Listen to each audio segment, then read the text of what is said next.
बिस्मिल्लाहिर्रहमानिर्रहीम अस्सलाम वालेकुम। आज मैं अपने किचन में लेके आई हूँ देसी लहसुन की पेस्ट तैयार करने का तरीका।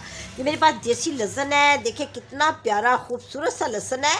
और मैंने पेस्ट जो तैयार करनी है वो देसी लहसुन से ही तैयार करनी है, फार्मी लहसुन नहीं लेना, यानी कि जो चाइना का लहसुन होता है वो भी आपने नहीं लेना। देखिए इसकी कलियाँ कितनी खूबसूरत प्यारी प्यारी सी है। सबसे पहले तो कलियों को छील लेना अच्छे तरीके से, छील के तो इनको हवा लगवानी है, हवा लगा के तो फिर इनकी पेस्ट हम तैयार करेंगे, ठीक है। और मैंने इसी तरह ही किया है, मैंने देसी लहसुन को पहले छीला है, छील के मैंने इनको हवा लगवाई है, इनको ड्राई किया है कलियों को।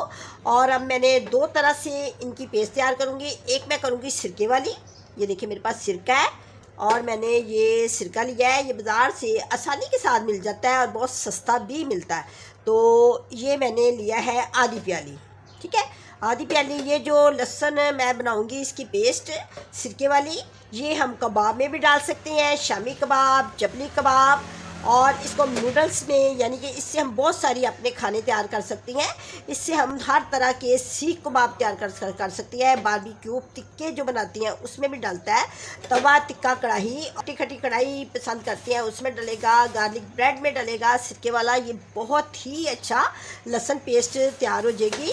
और मैं ज़्यादातर लहसुन सिरके वाली लहसुन पेस्ट भी बना के घर में रखती हूँ, जो कि बहुत ही अच्छी और आसानी के साथ तैयार हो जाती है। यह बकरा ईद आ रही है तो बकरा ईद के मौके पे हम ये सिरके वाली जो लहसुन है पेस्ट, ये बहुत ही ज़्यादा हमारी बहुत सारी डिशेस में डलेगी।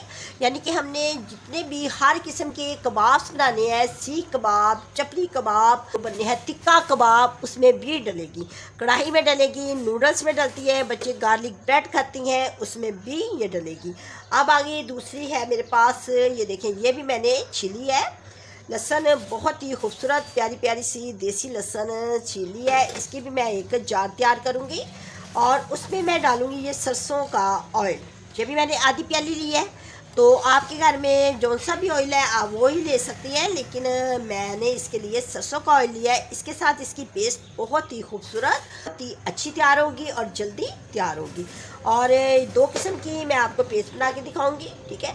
ये वाली जो पेस्ट है, कुछ लोग खट्टा नहीं पसंद करते, खट्टी खट्टी चीज़ें खाना, खट्टी कढ़ाई, खट्टा गोश्त, तो आप उसमें ये वाली डाल सकते हैं। और जो खट्टी कढ़ाई पसंद करते हैं उसमें आप ये सिरके वाली डाल सकते हैं।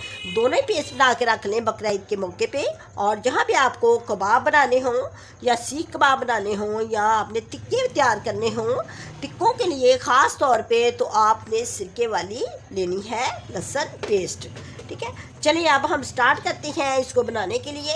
सबसे पहले तो मैं ये डालूँगी, इसमें सिरका डालूँगी। ये अपने मेरे पास ये जग है, इसको पेस्ट बनाने वाला, जिसमें हम अक्सर जूस वगैरह भी बनाते हैं, उसी में हम बना लेते हैं। तो इसमें मैंने ये लहसुन डाल दिया, सिरका डाल दिया। अब मैं इसको चलाती हूँ, जग को चला के तो मैं आपको तैयार करके दिखाती हूँ। उसके बाद मैं ये ऑयल वाली बनाऊँगी, सरसों के ऑयल वाली। ये भी आसानी के साथ मैंने जग में ही तैयार करनी है। पहले मैं इसको तैयार करती हूँ, फिर उसके बाद मैं आपको ये वाली तैयार करके दिखाती हूँ। अब ये देखिए, मैंने ये सिरके वाली भी रेडी कर ली है और मैंने ये सरसों के ऑयल वाली पेस्ट भी रेडी कर ली है, ठीक है। बहुत ही जल्दी ये तैयार हो जाती हैं। थोड़ा सा आप सरसों का ऑयल डालेंगे तो इसकी पेस्ट तैयार हो जाती है। इतनी अच्छी लग रही है ये सिरके वाली और ये सरसों के ऑयल वाली, ठीक है।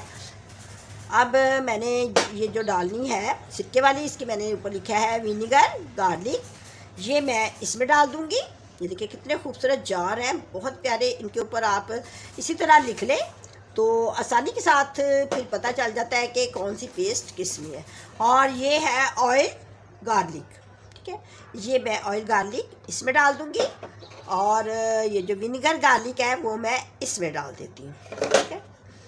इसको अच्छी तरह धोकर सुखा कर तो फिर डालना है, ताकि ये हमारी जो इसमें पानी का टच बिल्कुल नहीं होना चाहिए। अगर पानी हुआ तो ये पेस्ट जो है ना फिर ख़राब हो जाती है। चाहे इसको साल रखें, 6 माह रखें, क्योंकि हमने इसको सिरके में बनाया है। जब सिरके में तैयार होती है तो फिर ये कभी भी ख़राब नहीं होती। आपको पता है कि सिरके में बनाई हुई चीज़ जो है वो कैसे ख़राब हो सकती है, ठीक है। मैं सारी की सारी अब इसमें डाल लेती हूँ।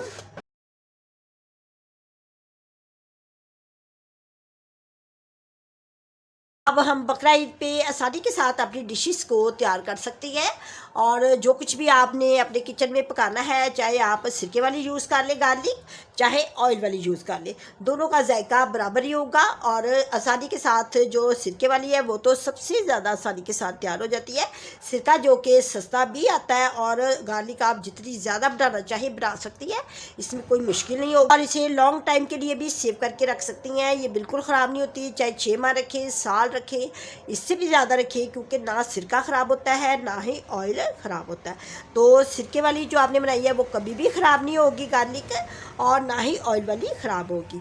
अगर आपको मेरा ये तरीका अच्छा लगा है सिरका वाली गार्लिक बनाने का, ऑयल वाली गार्लिक बनाने का, तो आप अपनी फैमिली के साथ शेयर करें, अपनी फ्रेंड के साथ शेयर करें कि मैंने कितनी आसानी के साथ ये तैयार की है गार्लिक। लाइक करें, सब्सक्राइब करें, दुआओं में याद रखें। अल्लाह हाफिज़।